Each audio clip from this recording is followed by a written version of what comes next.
ఆనంద్ 10 రోజుల ధ్యాన శిబిరంలో పాల్గొనే సాధకులకు సేవ చేస్తూ తనలోని 10 పారమితలను అతను ఎలా మెరుగుపరుచుకున్నాడో తెలుసా? ఆనంద్ తన అమూల్యమైన సమయాన్ని, శ్రమను ఎటువంటి ప్రతిఫలం ఆశించకుండా సాధకుల సౌకర్యం కోసం అంకితం చేశాడు. తన సుఖాన్ని పక్కనపెట్టి ఇతరుల ధర్మసాధన కోసం పరితపించడమే నిజమైన దానపారమిత అని అతను చాటి చెప్పాడు. ధ్యానకేంద్రంలో ఉన్నప్పుడు అతను ఆర్యమౌనాన్ని పాటిస్తూ తన మాటలోనూ చేతలోనూ అత్యంత క్రమశిక్షణతో వ్యవహరించాడు. ఇతరులకు ఇబ్బంది కలగకుండా నియమ నిబంధనలకు కట్టుబడి పవిత్రమైన ప్రవర్తనను కనబరచడం ద్వారా శీలపారమితను పాటించాడు.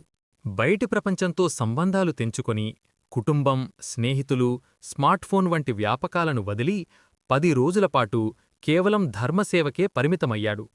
భౌతిక సుఖాల పట్ల ఆసక్తిని వదులుకోవడమే నెక్కమ్మ పారమిత అని అతను గ్రహించాడు.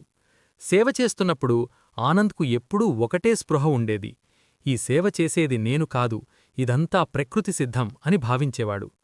కష్టమైనా సుఖమైనా అది అనిత్యమని గ్రహించి అహంకారం లేకుండా వివేకంతో వ్యవహరిస్తూ పన్నపారమితను అలవర్చుకున్నాడు. తెల్లవారుజామున 4 గంటలకే నిద్రలేచి రాత్రి వరకు అలసటను లెక్క చేయకుండా ఉత్సాహంగా పనులు చేసేవాడు.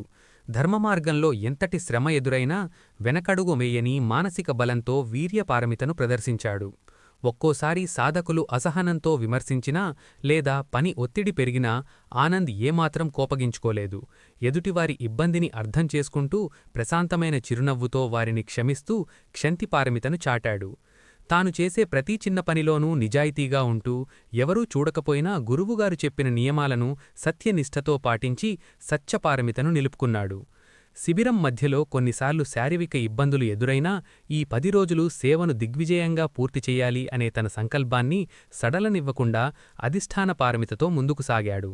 ప్రతి సాధకుడిలోనూ తన ఆత్మీయుడిని చూసుకుంటూ ఒక తల్లి తన బిడ్డ పట్ల చూపించే నిష్కల్మషమైన కరుణను అందరిపై కురిపిస్తూ మెత్తపారమితను పంచాడు. చివరగా ఎవరైనా పొగిడినా పొంగిపోలేదు, ఎవరైనా నిందించినా కుంగిపోలేదు. తన మనస్సును ఒక నిశ్చల సముద్రంలా ఉంచుకుంటూ సుఖదుఖాలను సమానంగా స్వీకరించే ఉపేక్షపారమితను సాధించాడు.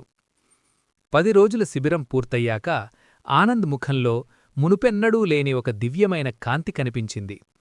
కేవలం కళ్ళు మూసుకుని ధ్యానం చేసేవారికే కాదు, నిష్కామంగా సేవ చేసేవారికి కూడా ఈ దశపారమితలు సిద్ధించి వారు మోక్షమార్గంలో వేగంగా పయనిస్తారని ఆనంద్ అనుభవపూర్వకంగా తెలుసుకున్నాడు.